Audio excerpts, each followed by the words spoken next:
शहापूर पोलिसांनी मोठी कारवाई करत काळा बाजारासाठी साठवून ठेवलेल्या तब्बल 165 क्विंटल सरकारी धान्य साठा जप्त केला आहे। या कारवाईमुळे सार्वजनिक वितरण यंत्रणेतील गैरव्यवहार उघड झाला असून संबंधितांवर गुन्हा दाखल करण्यात आला आहे। भिवंडी येथील शासकीय गोदामातून अघई गावातील रेशन दुकानाकडे धान्य पुरवठा होणार होता, मात्र हे धान्य ट्रकमधून वळवून काळ्या बाजारात विक्रीसाठी नेण्यात येत असल्याची माहिती पोलिसांना मिळाली।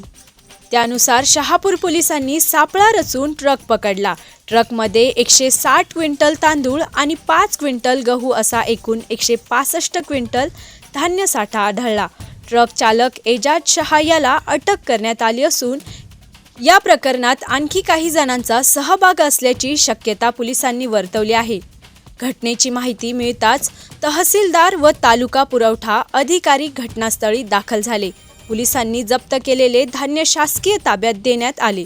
या प्रकरणी सार्वजनिक वितरण प्रणालीतील गैरव्यवहार विरोधात गुन्हा दाखल करण्यात आला आहे। या कारवाईमुळे शहापूर परिसरातील काळ्या बाजारातील रेशन तस्करीवर पोलिसांनी लगाम लावल्याचे म्हटले जात आहे।